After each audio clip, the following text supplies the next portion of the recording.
G'day everybody, welcome to my channel. My name's Pierre and this is Simple Homebrew. We're doing a Morgan's Australian Gold today. If you're interested, stick around.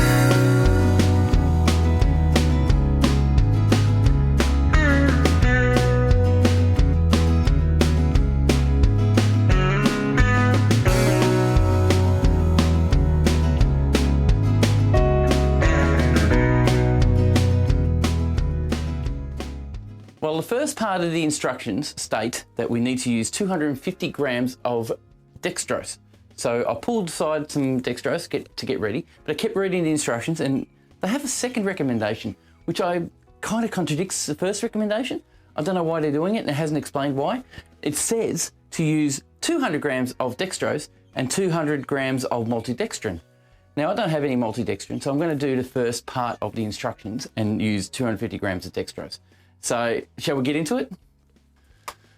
So where we begin is I have to warm this up. It's pretty cool out here now at the moment. I think we have a beautiful sunny day, but it's a bit cold here at the moment. It's only about 15 degrees Celsius. So I'll have to warm this up to get it more pourable, basically, so it flows out of the can evenly. So what I'll do is I'll pop the lid off, just like that. Grab the yeast that we're going to use, which is this one. It just says brewer's yeast on it. Actually, this one doesn't even have that printed. Oh, yes, it does. It says just brewing yeast. I don't know what grade yeast, whatever it is. It seems to work. So I'll put that aside to get it ready. Now, all we have left is just the can.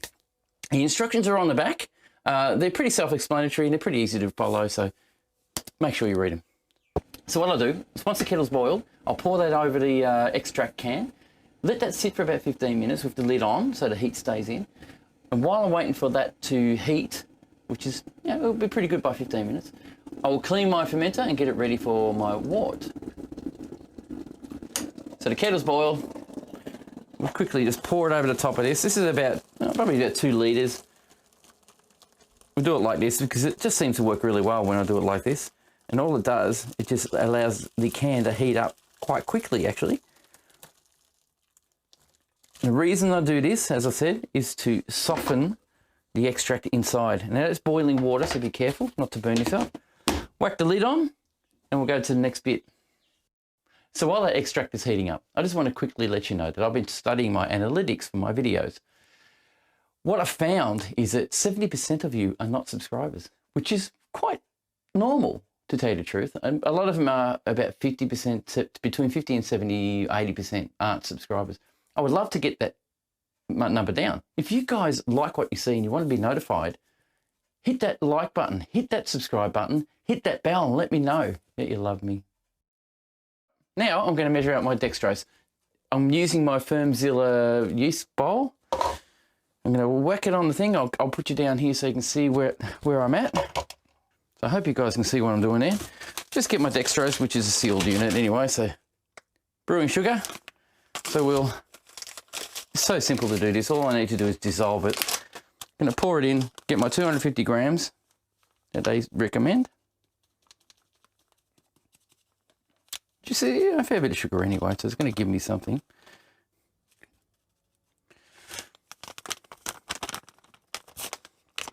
So as you can see, I'll put my 250 grams of dextrose in. This now gets poured into the hot water that I'll now put in this container. I'm sure you can see it here. It's got a bit of sanitizer in it at the moment because I do like to sanitize everything. So I'll just tip the excess sanitizer out. Not that it will hurt anyone. I just want to make sure that I don't mix it up too much. So I'll pour my 2 litres of hot water. This is boiling hot water, 100 degrees Celsius.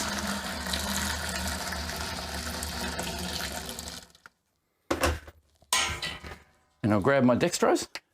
Now dextrose, once steam gets to it, it actually becomes claggy. So you got to put it in relatively quick, just like that. Got most of it in there, it's all gone. Stirring stick out. Oh. Which I can see, just about ruined the place here. Just give it a bit of a wipe. This thing's, this place gets dusty. So we just like to keep things clean.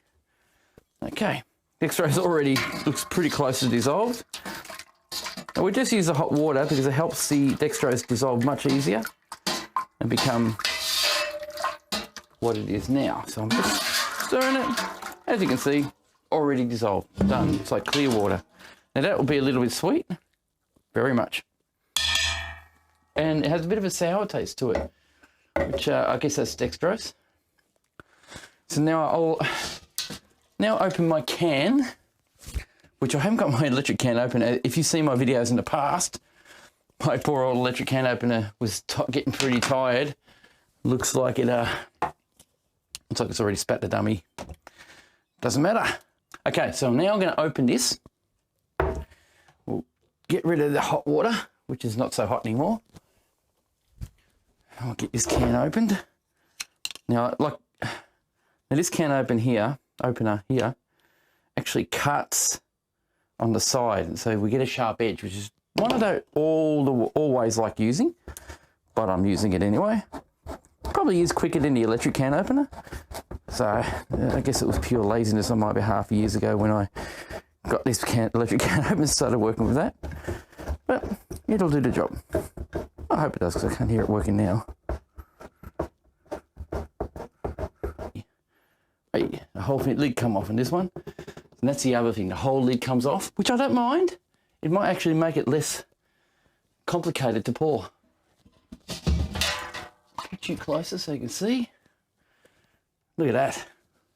Look at the quality of that, eh? You give you a look. Look at that. It's beautiful. And look at it. Look how easy that is to pour. It's not like jelly or anything like that. It's just simple and easy. So I did have a plastic spoon, but I ended up butchering it to make a stirring stick for my wine, which incidentally is, I will be doing another wine video, so those wine lovers out there can get to enjoy a bit of that.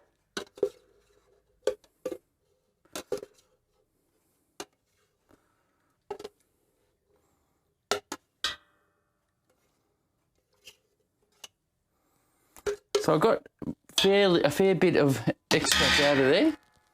Now this extract, I'm going to utilise this. I will actually use this to fill my Fermzilla up, which I'm using as my fermenter.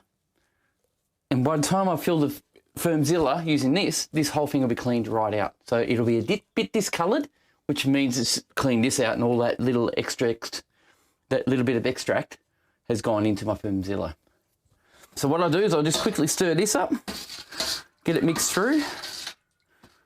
So try and get it off the bottom so it can actually really dissolve it in the hot water. My first brew was a Diablo by Mr. Beer, and it smelled just like this. I can smell citrus in this, I can smell peach in this. It's just really nice. So I'll just quickly keep stirring that until you can't see coloration on the bottom anymore. So you can see coloration there. I'll keep stirring that until we lose that coloration.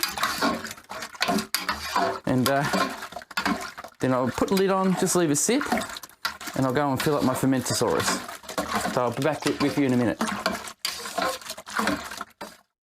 Something that might interest you, I put sanitizer in these bottles. I mix it up as a proper measurement, and then I pour some into this bottle. So I can sanitize all my equipment as I go. And that way, I'm hoping nothing gets in. So I like to sanitize after this because this is cooled down now. So bacteria can accumulate in this. So I prefer to make sure it doesn't. So I'm going to go fill up my Fermentasaurus, and I'll be back right with you soon. Okay, so I've filled up my fermenter. That's ready to go. I'll show you in a second. I have to put half a Camden tablet crushed into a glass just to dissolve it. We'll break it in half, just like that.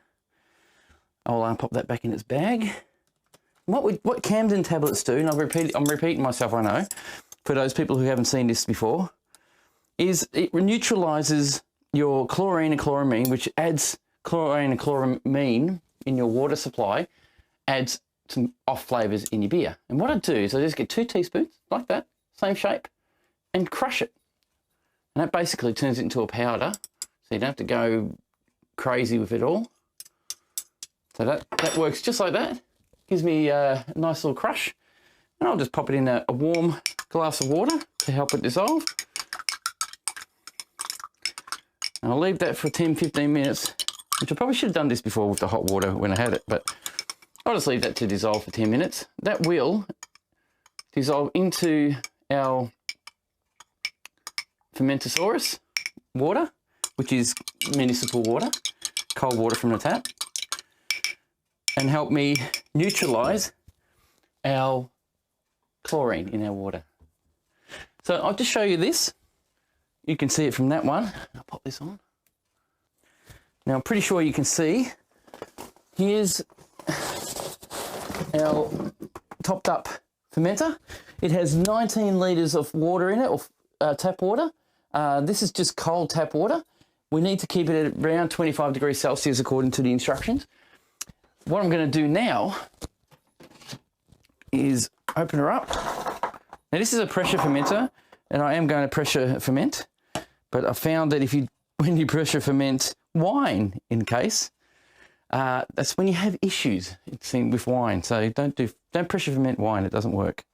Okay, so what I did, we'll go on to that. What I did is I filled the Fermentasaurus up with this can, and you can see now it's all nice and clean, and that's why this is yellow. It looks like wee. So for those people who asked me the last time I did this, why is it discoloured, that's why. So with the Candid tablet, it doesn't matter if it's fully dissolved, it will dissolve anyway in the fermenter. Ooh, just realised something. This is lucky. This hasn't been sanitised. Whee! So we'll address that right now. So this was a non-sanitised funnel, and I almost made a mistake and poured my Camden tablet straight into my newly clean fermenter. So we're good now. Now these things all were sanitised, and it was hot water, so the hot water purely sanitises it anyway. So that's good. So now all I do here is just pour my extract, which has just been sitting for 5-10 minutes. Have a look at what it's done. It's sort of gone a bit claggy. So I'll have to mix that and make sure that must have something to do with the hops I put in it. So I did 19 litres, now I just splashed it everywhere, but you know, it's always me, it's gonna happen. This always happens. Okay, so just pour that in there like this. Now I did 19 litres because I know I'm going to have to rinse this out with about 1 litre of water. And first I'll just pour that in. Now as it's pouring in, it is aerating. As you can see, lots of air getting in. It's fluffing up nicely.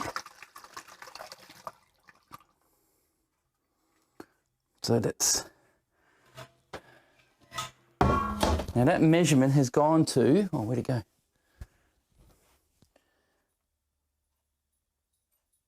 We're at 22 litres at the moment. It needs to be 23.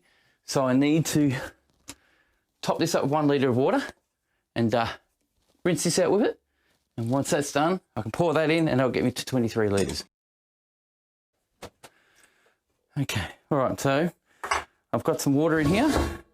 I'll just pour around the edges here and I won't mix it up. This is just so I can get the rest of the extract into my brew. So this isn't quite 1 litre, this is just to rinse this out. That's done. Put the tin out of the way, we're at, on this side, nearly 23. So I'll just quickly pour a little bit of water in here just to get to 23 litres. Which is where we're at now.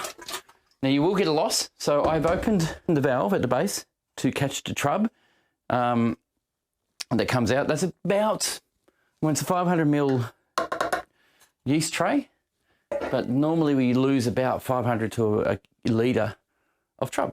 So one more thing I have to do is check the temperature. So I'll get the thermometer out. All right, little fella, take your time, open your mouth. Nope, okay. Where is it? Right. So there's one other thing I would need to make you guys aware of, In the instructions, it doesn't actually say pitch your yeast. It doesn't say what temperature to pitch it. It doesn't say to pitch it. All it says is to seal the fermenter. Now, it's not going to ferment without yeast. So make sure you pitch your yeast. Now, ideally, they said that 25 degrees is good. It will sit and ferment at 25 degrees and it will take about 5 days. So now I'm going to pitch your yeast. Basically, all I do is spray sanitizer on it. And I've sprayed my scissors already with sanitizer. So this yeast now, I'll show you if you can see that.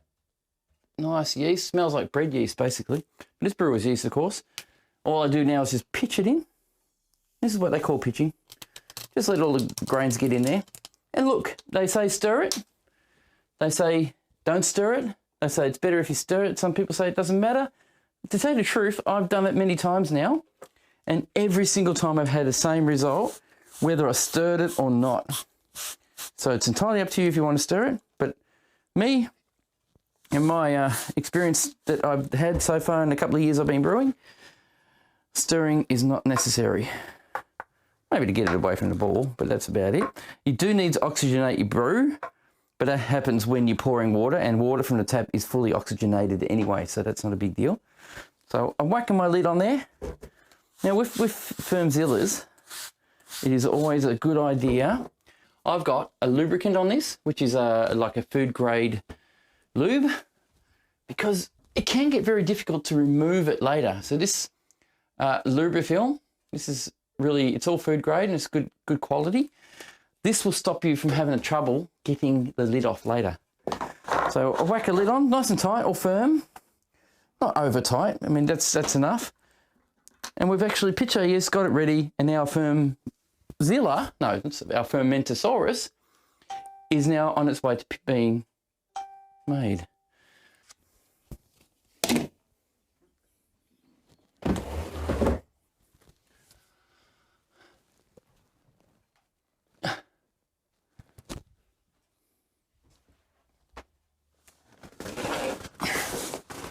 That's better. So what we do is, as you can see my beer here, this is all ready to go, my wort. I need to put a belt around it because this is going to be left out in the shed, not in the fridge. Pardon me. And the belt's going to get controlled by a temperature system. So the belt has to basically go around on the outside like this. So it's not the most accurate way to do it, but it works. It keeps the temperature up because we're experiencing cold temperatures at the moment in our part of the world. So I just like to keep the temperature at 25 if I can. The only issue I have at the moment is my temperature controller, funny enough, is not really doing what I want. It says it's 28 degrees at the moment. Now, I can tell you now, in this shed, it's probably about 12. So there's something going on with that. But, oh yeah, I'll put this heat belt on anyway. And that will keep it warm. Just like that. So what I'm going to try and do is I'm going to, you can see the yeast going down now, is this is the sensor here. I'm going to try and get that sensor taped to that, put this over here like that, so that the coldness of this will translate into the sensor rather than picking up the cold air outside. So hopefully this will actually change the way it is, the way it reads. I'll pop that sensor right here, just like that. Same there. Let's put another one across. Just like that.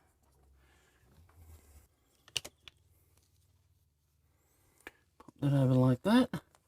So hopefully putting this cloth here will stop heat coming from this side and heating up that sensor before it reads what the wort is doing itself. So I'll put a couple of layers of tape on it just to keep it well and truly covered. And that hopefully is enough to control the temperature a little bit better. Putting it in the fridge, it's all right because the fridge has the same temperature and this will eventually come down to that temperature. But outside in the shed, it's nowhere near the same. So that's set up. That's done. My electrical devices are on. It's showing 34 degrees Celsius on the gauge, which I'll show you right now. 34 degrees Celsius, if you can, it's not flickering. Showing 34 degrees, why I don't know, and it seems to be going up. So that's a bit of a worry. Well, I know it's not 34 degrees Celsius. So we're set up. We've got our gauge ready. We've got our pressure fermenter set up. Items out the way so we don't get them zipped up in the way. Right. As you can see, it's a little bit of fiddling, but if you want a good brew, you kind of would like to temperature control everything. I'll now have that. Now my brew is definitely not 35 degrees Celsius,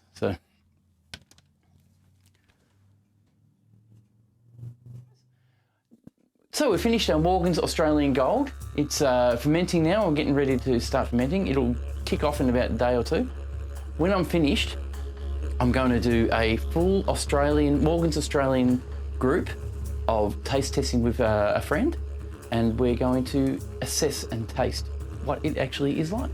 So hopefully you'll stick around for that. And at the end of this video, in the comments of this video, I will put a time link on the review on this brew. Cheers.